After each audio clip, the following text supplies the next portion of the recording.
થાય ને એટલે ખાલી લાલ દબાવી દેવાની, જોઈએ પૂરું થાય તો રેડી। વિદ્યાર્થી મિત્રો, હું આજે ભગતસિંહ વિશે થોડું કહેવા માંગુ છું, તો ધ્યાનથી સાંભળવા નમ્ર વિનંતી।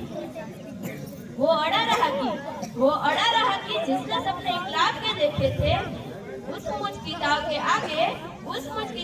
आगे घुटने अंग्रेजों ने टेके थे।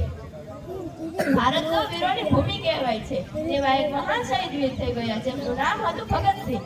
ન જાણે કેટલા વીરો થઈ ગયા હશે અને આગળ પણ થશે, પરંતુ ભગતસિંહ જેવાનો તો કોઈ પેટા થયા હતા એનો આગળ થશે। છતાં પણ દરેક વ્યક્તિ માટે જબરજસ્ત પ્રેરણારૂપ સમાજ છે। તેઓ હાલ પણ દેશભક્તિને જીતી જાગતી મિસાલ છે।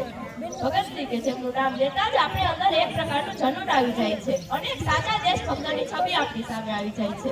તેઓ માત્ર 23 વર્ષની નાની ઉંમરમાં શહીદ થઈ ગયા હતા અને આટલી નાની ઉંમરમાં પણ તેઓએ દેશ માટે ઘણું બધું કર્યું હતું કે જેને આપણે સદીઓ સુધી ભૂલી શકીએ તેમ નથી। ભગતસિંહ તેઓ આજે પણ નવયુવાનોને જાણે કે પ્રેરણા આપતા હોય તેવું લાગે છે। ભગતસિંહ 1907માં 27મી સપ્ટેમ્બરે લયલપુરમાં બંગા નામના ગામમાં જન્મ્યા હતા। તેમની માતાનું નામ વિદ્યા હતી અને પિતાનું નામ સરદાર કિશનસિંહ હતું। ભગતસિંહ નાનપણથી જ દેશભક્તિના વાતાવરણમાં જન્મ્યા હતા, પરંતુ કરતારસિંહના મૃત્યુની તેઓના મગજ પર ખૂબ જ ઊંડી અસર થઈ હતી।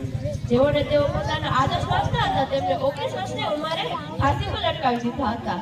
તેમને મનમાં નિશ્ચય કર્યો હતો કે ગમે તે થાય પરંતુ તેઓ અંગ્રેજોને ભારતમાંથી ભગાડીને જ જમશે। તેના માટે તેઓ પોતાની કુરબાની આપવા માટે પણ તૈયાર થઈ ગયા હતા। જ્યારે જલિયાવાલા બાગનો હત્યાકાંડ થયો હતો તે સમયે અંગ્રેજોએ હજારો નિર્દોષો પર ગોળીઓ ચલાવી હતી, જે જોઈને ભગતસિંહનું મન ખૂબ જ અચમચી ગયું હતું।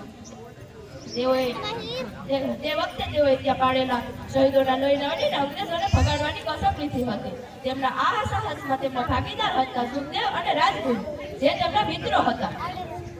સાયમન કમિશનના કારણે લાલા લજપત રાયનું મૃત્યુ થયું હતું, જેથી ભગતસિંહ અને રાજગુરુએ ભેગા મળીને સાયમન કમિશન મિસ્ટર સોડર્સની હત્યા કરી હતી।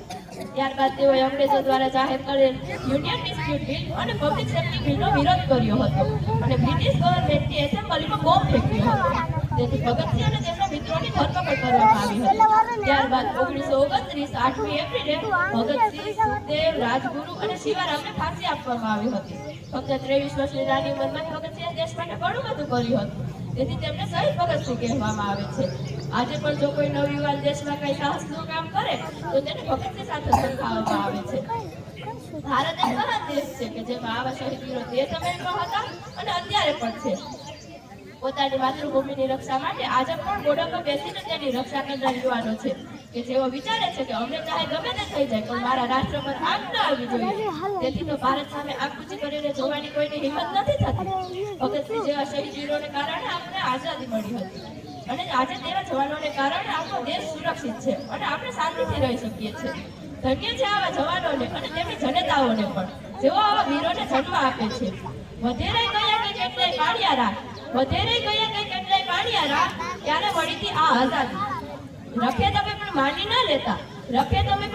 લેતા કે અહિંસાથી મળીતી આઝાદી। જય હિન્દ, જય ભારત।